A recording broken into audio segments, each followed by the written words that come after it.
여보, 널 치료하려면 돈이 너무 많이 들어서 치료를 포기하기로 했어. 편안히 가거라. 추락하고 있다. 아니, 느낌이 아니다. 나는 확실히 떨어지고 있다. 몸이 차가운 공기를 가르고 시간은 마치 무한히 늘어난 실타래처럼 느리게 흘러갔다. 그 여자의 얼굴이 선명하게 보였다. 공들여 화장한 얼굴 위에 걸려있던 그 의기양양하고 잔인한 미소. 박다혜, 내 남편 김진우의 내연녀.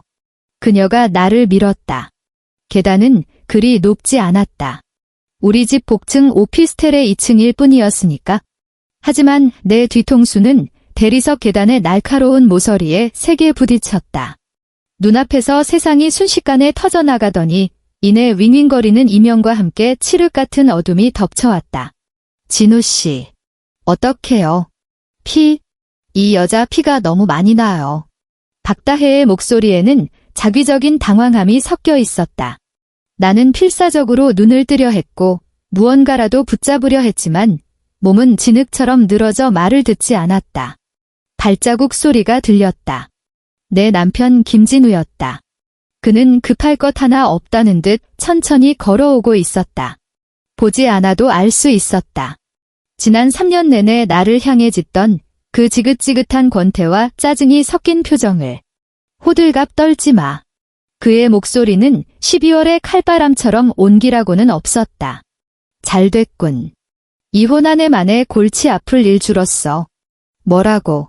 심장이 보이지 않는 손에 꽉 움켜쥐어진 듯 조여왔다. 하지만 만약 누가 알게 되면 알긴 뭘 알아? 발을 헛디뎌서 계단에서 굴러떨어진 거야? 흔한 사고잖아. 진우가 코웃음을 쳤다. 그 웃음소리는 독을 바른 바늘처럼 내 의식 깊은 곳을 찔러왔다. 구급차나 불러. 연극은 끝까지 해야지, 안 그래? 다시 의식이 돌아왔을 때 나는 코를 찌르는 소독약 냄새 속에 누워 있었다. 하얀 천장, 하얀 시트, 그리고 김진우의 차가운 얼굴. 그 옆에는 시어머니가 서 있었다. 시집온 첫날부터 나를 머리끝부터 발끝까지 훑어내리며 경멸하던 여자. 의사 선생, 상황은 어떻소? 시어머니의 목소리에는 며느리에 대한 걱정 따위는 없었다. 그저 사무적인 귀찮음만 묻어날 뿐. 환자분 후두부에 심각한 충격이 가해졌습니다. 뇌출혈이 있어 상황이 아주 위중합니다. 당장 걔도 수술을 해야 하지만 수술한다고 해도 깨어날 확률이. 그러니까. 진우가 의사의 말을 싹둑 잘랐다. 목소리는 명료하고 단호했다. 돈을 쏟아부어봤자 식물인간이 될 수도 있다는 소리 아닙니까? 의사는 잠시 머뭇거리더니 고개를 끄덕였다. 나는 진우가 양복 안주머니에서 몽블랑 만년필을 꺼내는 것을 보았다. 그건 내가 푼돈을 모아 그의 생일에 사준 선물이었다. 그는 뚜껑을 열고 서류 위에 거침없이 서명했다. 치료, 포기하겠습니다. 쿵, 세상이 완전히 무너져 내렸다. 치료 포기. 그 네 글자가 거대한 철퇴가 되어 내게 남은 마지막 희망마저 산산조각 냈다. 나는 온 힘을 짜내어 소리를 지르려 했다. 그의 이름을 부르고 싶었다. 왜냐고 따지고 싶었다. 우리 부부 아니었어? 그 3년의 결혼 생활, 내가 이 집안을 위해 바친 그 수많은 낮과 밤이 다 장난이었어? 내 손가락이 미세하게 움직였다. 보여? 내가 보여. 진우 씨, 제발 나를 봐. 나 아직 안 죽었어. 하지만 그는 나를 보지 않았다. 그의 시선은 나를 넘어 시어머니에게 향해 있었다. 마치 이렇게 말하는 것 같았다. 보십시오, 어머니. 깔끔하게 처리했습니다. 시어머니는 만족스러운 듯 고개를 끄덕이며 입가에 홀가분한 미소까지 띄었다. 잘했다. 언제 깨어날지도 모르는 짐덩이를 우리 김씨 집안에서 떠안을 순 없지? 진우야, 그 박양이라고 했나? 걔는 언제 집으로 데려올 거니? 장례식 끝나면 바로 데려오죠. 남들 눈도 있으니까요. 그들은 그렇게 아직 숨이 붙어있는 아내를 눈앞에 두고 내 장례 절차와 상간녀가 안방을 차지할 시기를 의논하고 있었다. 목구멍에서 비릿한 피 맛이 올라왔다. 눈앞이 다시 캄캄해졌다. 완전히 의식을 잃기 전 내가 들은 마지막 말은 간호사에게 던지는 진우의 지시였다. 가장 싼 다인실로 옮겨주세요. 우리 집안은 이 여자한테 돈 한 푼 더 쓸 의무 없습니다. 지옥은 바로 여기였다. 다시 눈을 떴을 때는 밝은 1인실 응급병동이 아니었다. 땀 냄새, 약 냄새, 그리고 정체 모를 음식 쉰내가 뒤섞인 악취가 코를 찔렀다. 귓가에는 온갖 소음이 윙윙거렸다. 시끄러운 TV 소리, 환자들의 신음, 보호자들의 수다 소리. 나는 6인실 일반 병동, 그것도 창가에서도 가장 먼 구석자리에 버려져 있었다. 앞 건물에 가려 햇빛 한 줌 들어오지 않는 그곳은 음습했다. 몸은 산산이 조각난 듯 마디마디가 비명을 질렀다. 머리에는 두꺼운 붕대가 감겨 있었고 뒤통수에서 전해지는 둔탁한 통증의 구역질이 올라왔다. 내 이름은 한수민. 전형적인 신데렐라였다. 평범한 공무원 집안에서 태어나 운 좋게 서울 명문대에 합격했고 그곳에서 김진우를 만났다. 그는 학교의 유명 인사였다. 잘생겼고 돈도 많았으며 굴지의 식품기업 한솔식품 창업주의 손자였다. 모두가 재벌 3세의 눈에 든 나를 보고 로또에 당첨됐다고 했다. 나 역시 내가 동화 속 왕자님을 만났다고 착각했다. 부모님의 반대를 무릅쓰고 졸업하자마자 그와 결혼했다. 지금 생각해보면 그건 동화의 시작이 아니라 악몽의 서막이었다. 시집 온 첫날 시어머니는 거실에 친척들을 모아놓고 내게 본복이라도 보이듯 말했다. 우리 진우가 너랑 결혼해준 건 내가 전생에 나라를 구해서야. 우리 집 며느리 됐다고 팔자 고쳤다는 생각은 꿈도 꾸지 마라. 내 본분을 잊지 마. 내 본분이 무엇이었을까? 그건 이 집안의 가장 고급스러운 하녀가 되는 것이었다. 매일 새벽 5시에 일어나온 가족의 아침을 준비했다.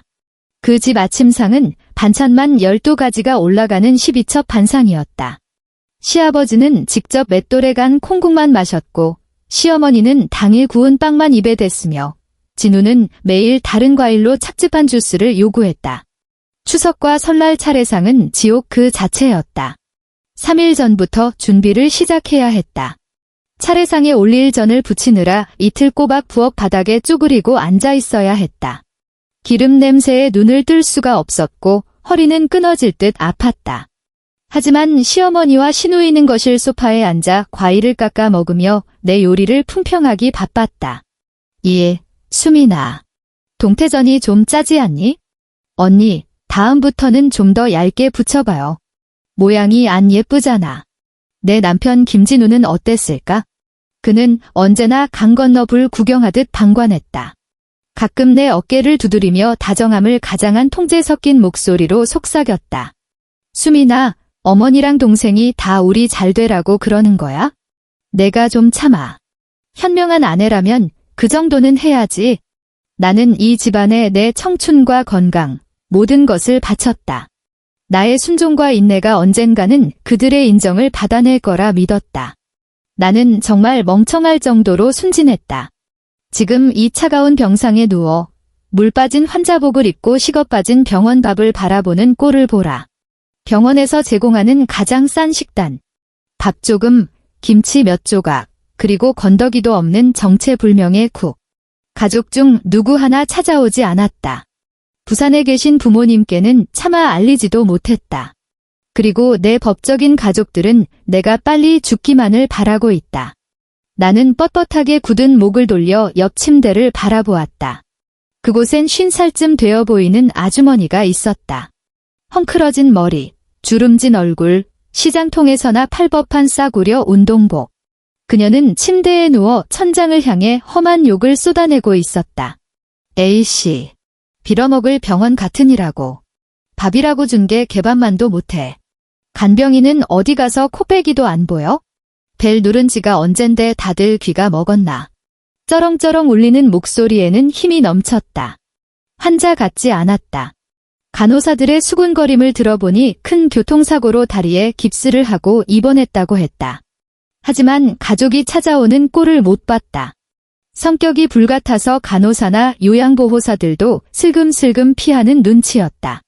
다른 침대 환자들은 인상을 찌푸렸지만 누구 하나 감히 뭐라 하지 못했다. 나는 멍하니 그녀를 바라보았다. 이 차갑고 낯선 곳에서 저 괴팍한 아줌마가 나랑 가장 가까이 있는 사람이라는 사실이 묘하게 다가왔다. 밤이 깊었다. 병실은 링거기계 돌아가는 소리와 환자들의 거친 숨소리만 남기고 조용해졌다. 위가 쓰릴 정도로 배가 고팠다. 협탁 위에 놓인 다 식은 도시락을 보니 입맛이 뚝 떨어졌다. 하지만 먹어야 했다. 살아야 한다. 내가 이대로 죽으면 저 연놈들 좋은 일만 시키는 거 아닌가? 나는 억지로 몸을 일으켰다. 움직일 때마다 온몸의 뼈가 비명을 질렀다. 젓가락으로 차가운 밥알을 집어 입에 넣었다. 모래를 씹는 것 같았지만 억지로 목구멍으로 넘겼다. 그때였다. 옆 침대에서 억눌린 신음이 들려왔다. 고개를 돌려보니 그 아주머니가 침대 시트를 꽉 움켜쥔 채 식은땀을 흘리고 있었다. 호출벨은 이미 눌려 쑥 들어가 있었지만 복도는 쥐 죽은 듯 고요했다. 왜 그러세요, 아주머니? 내 작은 물음에 그녀는 욕할 기운도 없는지 이 사이로 겨우 말을 뱉었다. 화장실 좀. 나는 반사적으로 침대 밑을 보았다. 자리마다 소변통이 하나씩 있었다. 저녁 식사 후에 간병인이 와서 비워줬어야 했는데 아무도 오지 않은 모양이었다. 이 시간엔 당직 간호사도 한 명뿐이라 정신없이 바쁠 게 뻔했다. 망설여졌다. 내 몸 하나 건사하기도 벅찼다. 앉아있는 것만으로도 현기증이 났다. 하지만 고통스러워하는 그녀의 얼굴에서 문득 우리 엄마가 겹쳐 보였다. 내 엄마가 아파서 여기 누워있다면, 이렇게 아무도 도와주지 않는 처참한 상황에 놓딘다면? 어디서 그런 힘이 났는지 모르겠다. 나는 천천히, 아주 천천히 침대에서 내려왔다. 발이 바닥에 닿는 순간 뒤통수에서 발끝까지 전기가 통하듯 통증이 찌릿했다. 바닥에 주저앉을 뻔한 걸 침대 난간을 잡고 버텼다. 거친 숨을 몰아쉬며 현기증이 가라앉기를 기다렸다. 그리고 그녀의 침대 밑으로 몸을 숙여 차가운 플라스틱 소변통을 꺼냈다. 아주머니가 눈을 크게 뜨고 나를 쳐다봤다. 탁한 눈동자에 믿을 수 없다는 빛이 스쳤다. 제 몸 하나 못 가누는 반송장이 자기를 도우러 올 줄은 꿈에도 몰랐겠지. 너. 그녀가 입을 달싹였지만 나는 말을 막았다. 괜찮아요. 누워 계세요. 목소리가 갈라져 나왔다. 나는 이불을 들추고 소변통을 밀어 넣었다. 과정은 어색하고 힘들었다. 머리는 핑핑 돌고 손은 덜덜 떨렸지만 멈추지 않았다. 볼일이 끝나자 나는 다시 느릿느릿한 동작으로 통을 꺼내 병실 끝 화장실로 향했다. 한 걸음 한 걸음이 천리 길 같았다. 통을 비우고 씻어서 다시 침대 밑에 넣어두기까지 나는 마치 마라톤을 완주한 사람처럼 탈진 상태가 되었다. 벽을 짚고 겨우 내 침대로 돌아와 쓰러지듯 누웠다. 이봐. 옆 침대에서 목소리가 들려왔다. 아까의 도끼는 사라지고 낮게 깔린 목소리였다. 고개를 돌렸다. 고맙다. 아주머니가 복잡한 표정으로 나를 보고 있었다. 너란 년도 참, 지가 죽게 생겼는데 남 챙길 힘은 있나 보네. 나는 입꼬리를 억지로 올려 웃어 보였지만 아마 오는 얼굴보다 흉했을 것이다. 그냥 계속 참으시는 거 보기 힘들어서요. 그래도 양심은 있구먼. 그녀는 툴툴거렸지만 말투는 한결 부드러워져 있었다. 너, 어디 사는 누구네 며느리냐? 보아하니 곱게 자라서 험한 일 안 해본 티가 나는데? 어쩌다 이런 구석에 처박혔어? 신랑은 뭐하고? 신랑. 남편. 그 단어가 다시금 비수가 되어 가슴에 꽂혔다. 예고도 없이 눈물이 툭 떨어졌다. 처음엔 소리 없이 흐르던 눈물이 억눌러왔던 억울함과 고통, 배신감이 터지며 걷잡을 수 없이 쏟아졌다. 입을 틀어막았지만 새어나오는 오열에 어깨가 격하게 들썩였다. 낯선 사람의 무심한 질문 하나가 지난 며칠간 간신히 버텨온 내 멘탈을 산산조각 냈다. 아주머니는 아무 말 없이 나를 지켜보았다. 병실에는 내 억눌린 울음소리만 가득 찼다. 한참을 울고 나서야 겨우 진정이 되었다. 나는 눈물을 닦고 쉰 목소리로 털어놓았다. 내가 어떻게 내 연녀에게 떠밀려 계단에서 굴렀는지, 남편이 어떻게 치료 포기각서에 서명했는지, 그리고 그들이 나를 어떻게 쓰레기처럼 이곳에 버렸는지. 두서없이 쏟아냈지만 그녀는 끝까지 경청했다. 이야기를 마치고 나는 다시 엉엉 울며 그녀를 쳐다봤다. 지푸라기라도 잡는 심정이었다. 아주머니, 혹시 아시는 분 없으세요? 저 좀 살려주세요. 저 이렇게 억울하게 죽고 싶지 않아요. 제발요. 왜 이 괴팍한 옆 침대 환자에게 매달렸는지 모르겠다. 그저 너무 절박해서 누구라도 붙잡고 싶었을 뿐이다. 한참 침묵이 흘렀다. 어두운 조명 아래 그녀의 표정은 읽을 수 없었다. 하지만 탁했던 그녀의 눈빛이 순간 매의 눈처럼 날카롭게 빛났다. 그녀가 피식 하고 차가운 웃음을 터뜨렸다. 경멸과 분노가 뒤섞인 웃음이었다. 누군가 했더니 그 족보도 없는 한솔 분가 놈며느리였어? 나는 멍해졌다. 분가 놈. 이 아줌마. 진우를 아는 건가? 그녀가 천천히 상체를 일으켰다. 헝클어진 머리에 싸구려 운동복 차림이었지만 그 순간 뿜어져 나오는 위압감은 여느 회장님 못지않았다. 그녀가 나를 똑바로 응시하며 또박또박 말했다. 아가, 걱정 마라. 내가 널 살려주마. 살려주는 것뿐만이 아니야. 그 더러운 연놈들, 그리고 그 썩어 빠진 시댁 식구들까지 죽는 게 나을 만큼 처절하게 대가를 치르게 해주지. 그 순간 그녀는 더 이상 초라한 병실의 아줌마가 아니었다. 마치 심판을 내리러 온 여왕 같았다. 내 절망의 구렁텅이에 한 줄기 빛이 내리꽂혔다. 그날 밤 이후 나와 아줌마의 관계는 미묘하게 달라졌다. 그녀는 더 이상 욕을 하지 않았다. 말투는 여전히 툭툭거렸지만 밤마다 양복 입은 남자가 몰래 다녀가며 두고 간 고급 도시락 속 전복죽을 내 쪽으로 밀어주곤 했다. 너 꼴이 그게 뭐냐? 귀신 같아서 밥맛 떨어지니까 이거라도 먹고 살 좀 찌워. 내 옆에서 죽어서 재수 없게 만들지 말고. 나는 묵묵히 그 호의를 받아들였다. 몸을 회복해야 했다. 다가올 전쟁을 위해서. 아줌마는 진훈의 집안에 대해 꼬치꼬치 캐물었다. 시어머니가 어떻게 나를 괴롭혔는지, 시누이의 폐악질은 어느 정도인지, 진우가 회사에서 맡은 업무와 시아버지가 관리하는 부서, 심지어 일산에 있는 그들 소유 아파트 대출금 잔해까지. 나는 숨김없이 털어놓았다. 고통스러웠던 기억들이 이제는 무기가 될 정보였다. 시어머니가 회사법인 카드로 명품을 사들인 이야기나 시아버지가 하청업체 공사를 친척에게 몰아준 비리를 이야기할 때마다 아줌마의 입가에는 서늘한 미소가 걸렸다. 기생충 같은 것들. 그녀는 짧게 내뱉었다. 그리고는 내게 당분간 죽은 듯이 몸조리만 하라고, 곧 재미있는 구경을 하게 될 거라고 했다.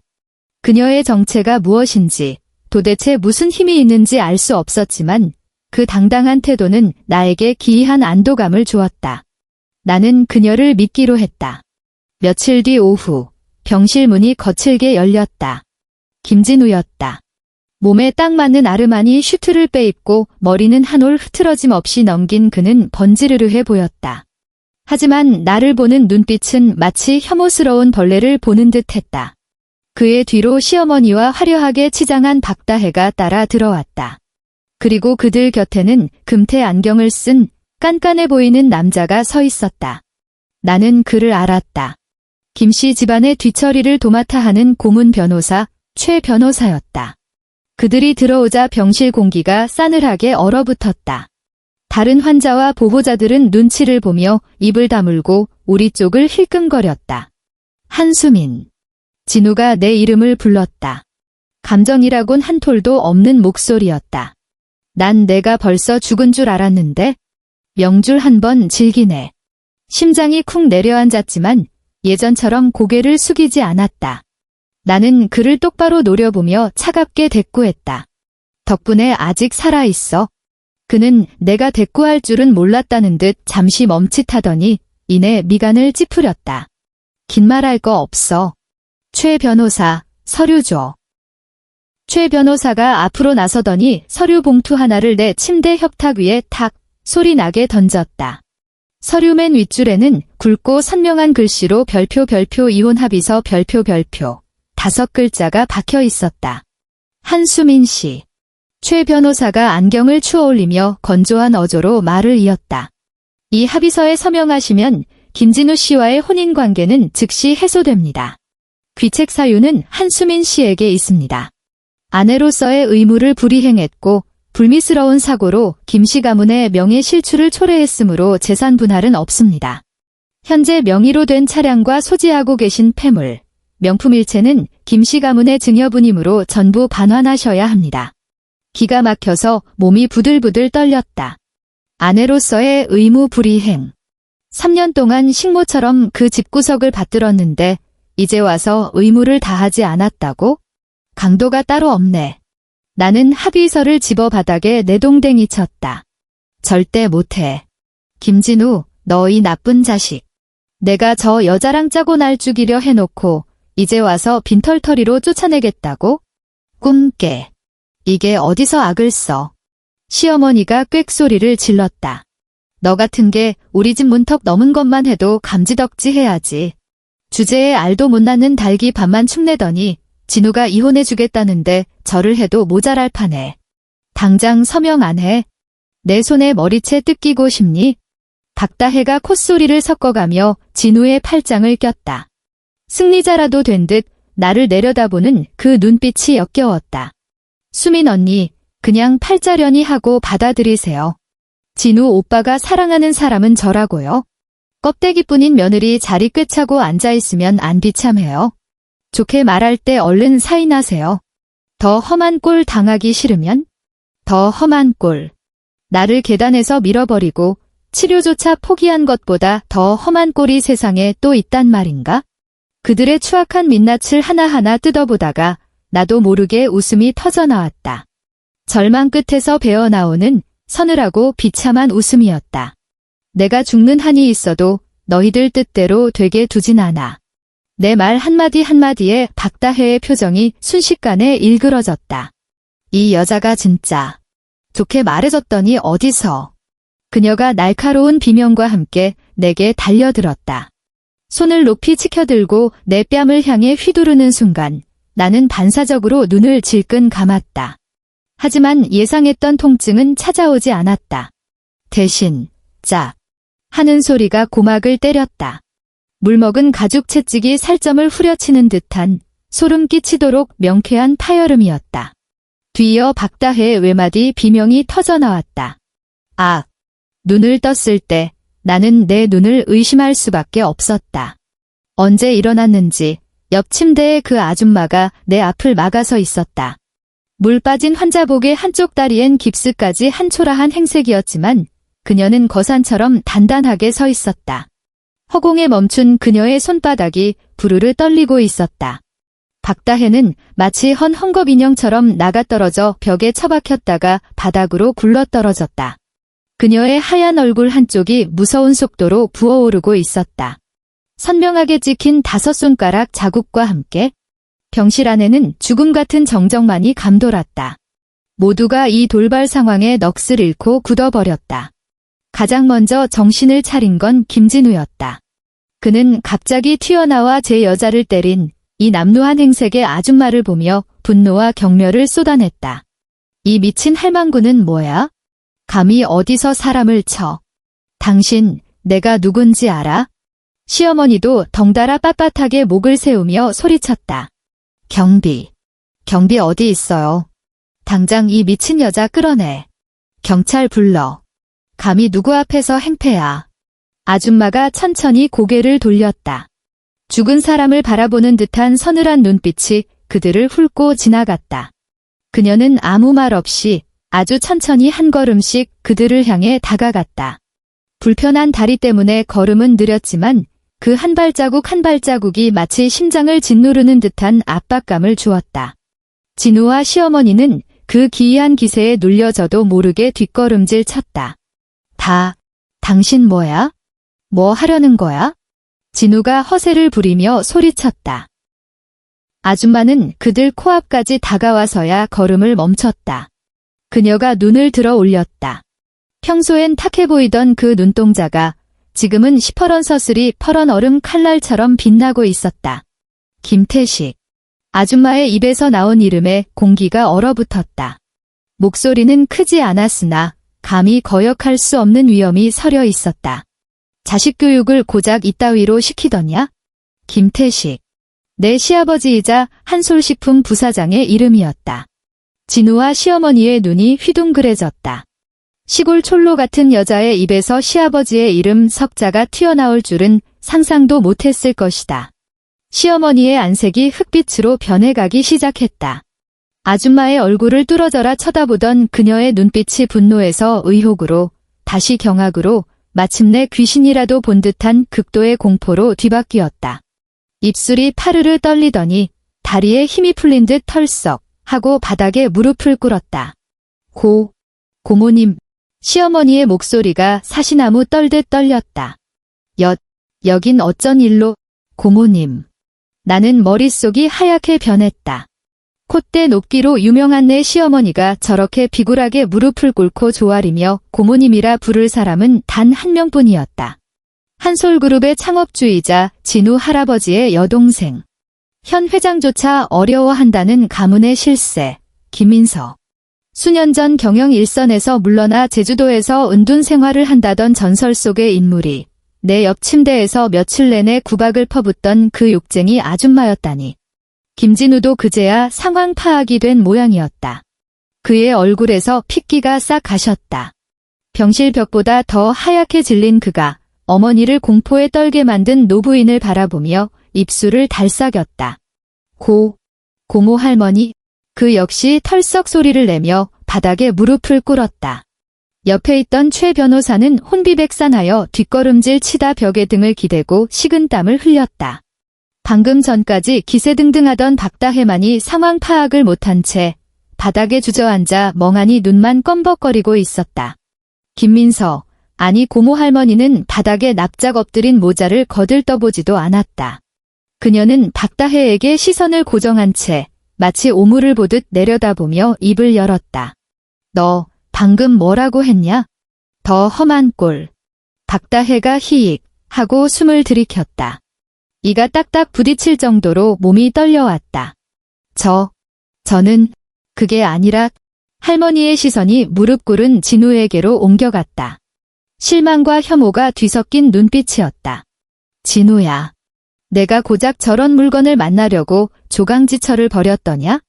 돈만 주면 아무 남자 침대에나 기어오르는 근본도 염치도 없는 저런 것 때문에? 고모 할머니, 잘못했습니다. 죽을 죄를 지었습니다. 진우가 바닥에 이마를 찌으며 빌었다. 이마에서 피가 배어 나올 정도였다. 저는 할머니가 여기 계신 줄 모르고, 내가 여기 있는 줄 몰랐으면 멀쩡한 아내를 죽이려 들어도 된다는 말이냐? 할머니의 호통이 벼락처럼 떨어졌다. 내가 안 보고 있으면 널 위해 헌신한 사람을 쓰레기처럼 내다버려도 된다고 배웠어? 아닙니다. 저 여자가 혼자 발을 헛디딘 겁니다. 진우는 끝까지 비굴하게 변명했다. 그래. 할머니가 차갑게 비웃었다. 그녀는 환자복 주머니에서 작은 녹음기를 꺼냈다. 딸깍. 재생 버튼이 눌렸다. 녹음기 스피커를 통해 계단 위에서 진우와 박다혜가 나누었던 그 끔찍하고 냉혹한 대화가 병실 안에 울려 퍼졌다. 잘 됐군. 이혼한 해 만에 골치 아플 일 줄었어. 발을 헛디뎌서 계단에서 굴러떨어진 거야? 흔한 사고잖아. 진우의 얼굴이 시체처럼 잿빛으로 변했다. 이건 내 진작부터 너희 집구석이 썩어 문드러진 건 알고 있었다만. 할머니의 목소리는 서리빨처럼 차가웠다. 사람을 붙여 뒷조사를 좀 했다. 헌데 까보니 내 상상보다 훨씬 더 더럽더구나. 그녀의 시선이 시어머니에게 꽂혔다. 이혜진. 내가 회사 공금을 횡령해서 명품 사들이고 내 친정동생 사업 자금 대준 거 내가 모를 줄 알았냐? 시어머니가 헉 소리를 내며 바닥으로 무너져 내렸다. 할머니는 다시 진우를 노려보았다. 김진우. 넌 직위를 이용해서 협력업체 뒷돈을 챙기고 그 돈으로 저 계집한테 가져다 바쳤지. 내가 아주 완전 범죄를 저지른 줄 알았더냐? 진우는 고개조차 들지 못하고 사시나무 떨듯 떨기만 했다. 내 아비 김태식은 더 가관이더구나. 그룹 부사장이란 놈이 회사 핵심 기술을 경쟁사에 팔아넘겨? 아주 우리 김씨 집안의 효자가 났어. 그녀가 내뱉는 문장 하나하나가 폭탄이 되어 병실을 초토화시켰다. 나는 멍하니 그 광경을 지켜보았다. 저 화려해 보이던 일가족이 속은 이미 썩어 문드러져 있었다니. 할머니는 가슴속에 탁한 공기를 뱉어내듯 깊은 한숨을 쉬었다. 그리고는 뒤를 돌아 언제 들어왔는지 문과에 대기하고 있던 수행비서에게 제왕과도 같은 어조로 명령을 내렸다. 첫째, 당장 긴급 이사회를 소집해라. 김태식 일가를 김씨 가문 족보에서 파내고 제명 처리한다. 놈들 명의로 된 그룹 지분, 부동산, 차량 전부 회수하고 카드와 계좌는 즉시 동결시켜. 오늘부로 저것들은 한솔그룹과 아무런 상관없는 남이다. 알겠습니다, 회장님. 둘째, 할머니의 눈길이 바닥에 널브러진 박다혜에게 닿았다. 저 물건, 살인 미수의 공갈 협박 혐의다. 방금 경찰에 신고 넣었으니 넘겨. 내 변호인단 붙여서 콩밥 좀 오래 먹게 해줘라. 과거에 저질렀던 지저분한 짓거리까지 싹 다 털어서 죗값 치르게 해. 경찰이라는 말에 박다혜가 발악하며 진우의 바짓가랑이를 잡고 늘어졌다. 오빠, 진우 오빠, 나 좀 살려줘. 오빠가 시키는 대로 한 거잖아. 하지만 진우는 척추가 뽑힌 개처럼 바닥에 엎드려 미동조차 하지 못했다. 제 코가 석자인 그가 할 수 있는 건 아무것도 없었다. 셋째, 할머니의 시선이 마지막으로 내게 머물렀다. 그 서슬퍼렇던 눈빛이 나를 보는 순간 거짓말처럼 부드러워졌다. 그녀가 내 침대로 다가와 내 손을 가만히 잡았다. 아까 그녀의 소변통을 비워주느라 더러워진 내 손을 그녀는 따뜻하게 감싸 쥐었다. 이 아이, 오늘부로 내 양녀로 입적한다. 내 명의로 된 한솔그룹 지분 10%를 이 아이 앞으로 양도할 거야. 병실 안의 모든 사람이 숨을 멈췄다. 한솔그룹 지분 10%. 그것은 상상조차 할 수 없는 천문학적인 액수였다. 하루아침에 대한민국 굴지의 재벌가 대주주가 된다는 뜻이었다. 나는 믿기지 않아 멍하니 할머니를 올려다보았다. 할머니가 내게 희미하지만 따뜻한 미소를 지어 보였다. 아가, 그동안 고생 많았다. 이제부터는 내가 내 뒷배가 되어주마. 어디 누가 또 널 건드리는지 두고 보자꾸나. 눈물이 핑 돌았다.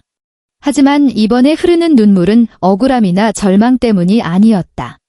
그것은 구원받은 자의 안도감, 그리고 벅차오르는 희열의 눈물이었다. 창밖에 먹구름이 걷히고 눈부신 햇살이 병실 안으로 쏟아져 들어왔다. 내 세상에도 비로소 아침이 밝아오고 있었다. 별표 별표 별표. 할머니의 명령은 신속하고 잔혹하게 집행되었다. 김태식 일가는 하룻밤 사이에 구름 위에서 시궁창으로 곤두박질 쳤다. 청담동의 호화로운 빌라에서 쫓겨난 그들은 옷가방 몇 개 외에는 아무것도 챙기지 못했다. 모든 계좌는 묶였고 카드는 정지되었다. 한때 그들이 훈장처럼 여기던 한솔 가문의 일원이라는 타이틀은 이제 세상 사람들의 조롱거리가 되었다. 들리는 소문에 의하면 나를 그토록 괴롭히던 시어머니는 충격을 이기지 못하고 실신의 응급실에 실려갔다고 했다. 전 시아버지 김태식은 산업 스파이 혐의와 횡령으로 검찰 조사를 받게 되었고 긴 감옥 생활을 피할 수 없게 되었다. 그리고 김진우. 그는 모든 것을 잃었다. 돈, 명예, 가족, 그리고 그토록 사랑한다던 내연녀까지. 박다혜는 경찰에 연행되면서 추잡한 난동을 부렸다. 그녀는 경찰의 바짓가랑이를 붙잡고 모든 게 김진우가 시켜서 한 일이라며 악을 썼다. 심지어 김진우를 향해 빚 좋은 개살구, 무능한 놈이라며 저주를 퍼부었다.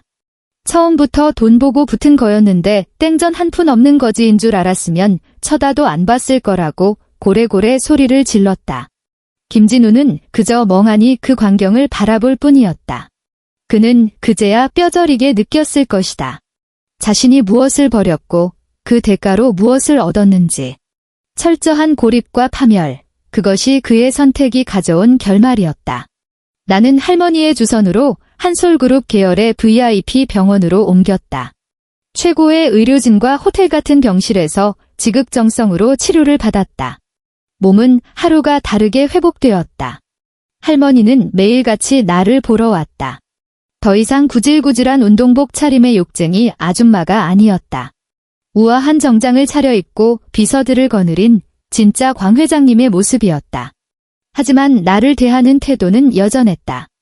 사과를 깎아 내 입에 넣어주며 국물 마시는 소리가 크다고 타박을 하기도 하고 옛날 이야기를 늘어놓으며 꼰대 같은 잔소리를 하기도 했다. 그녀는 내게 자맹의 이유를 털어놓았다. 자손들이 회사를 망치고 있다는 소문이 파다하여 직접 눈으로 확인하고 싶었다고 했다. 특히 김태식 일가의 폐악질이 도를 넘었다는 보고를 받고 그들이 얼마나 썩었는지 바닥을 보고 싶었다고 했다. 원래는 기회를 봐서 싹 다 갈아엎을 생각이었는데 운 좋게 너를 먼저 만난 게지. 할머니가 찻잔을 내려놓으며 나를 지그시 바라보았다. 수민아, 내가 내 어디가 마음에 들었는지 아느냐? 내가 고개를 젓자 그녀가 말했다. 심성이다.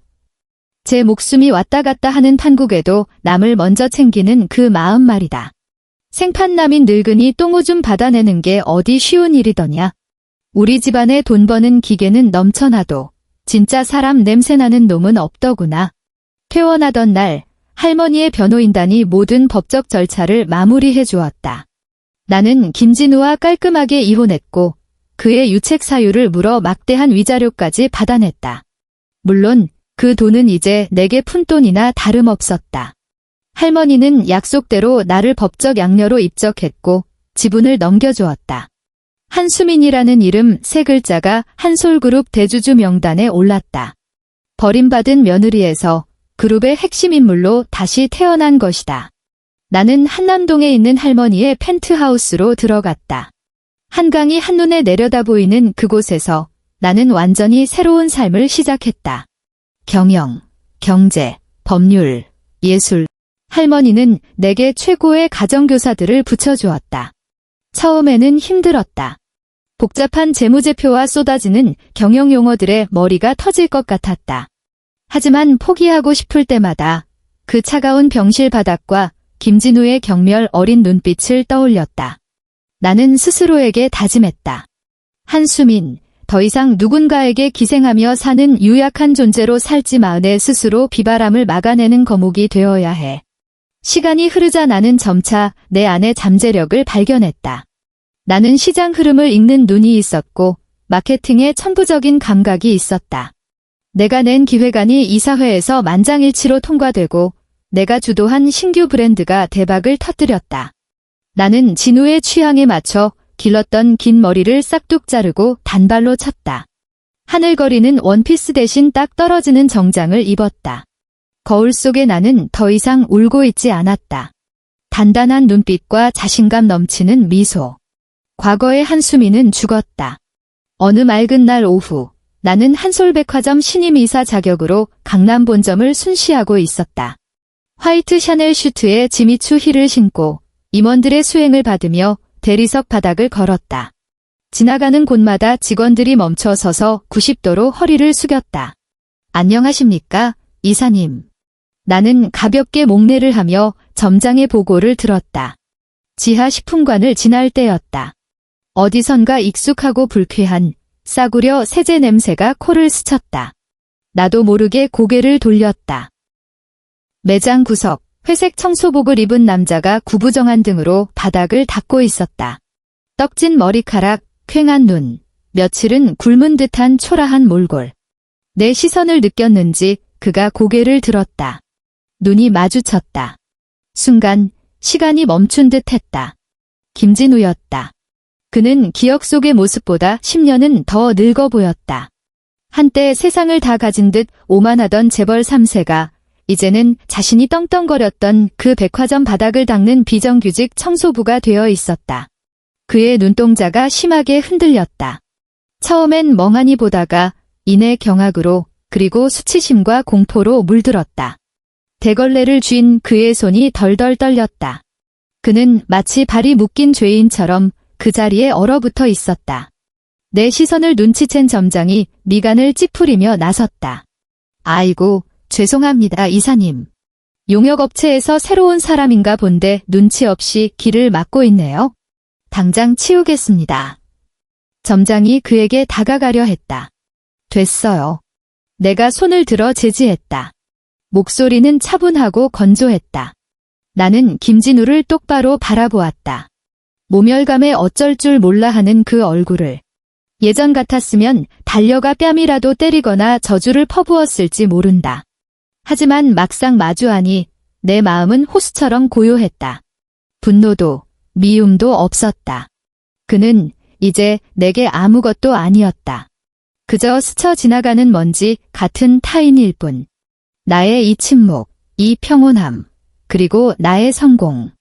그것이야말로 그에게 내릴 수 있는 가장 잔인하고 완벽한 복수였다. 그는 나의 담담한 시선을 견디지 못하고 고개를 푹 숙였다. 그리고는 도망치듯 대걸레를 끌고 진열대 뒤로 사라졌다. 비루하고 초라한 뒷모습이었다. 나는 아무 일도 없었다는 듯 시선을 거두었다. 아까 하던 이야기 계속하죠? 다음 분기 신상품 프로모션 기획안 말입니다. 나는 다시 걸음을 옮겼다. 또각, 또각. 대리석 바닥을 울리는 구두 굽소리가 경쾌하고 힘차게 울려 퍼졌다. 통유리 너머로 쏟아지는 햇살이 내 어깨 위로 따스하게 내려앉았다. 내 인생은 이제 막 시작되고 있었다.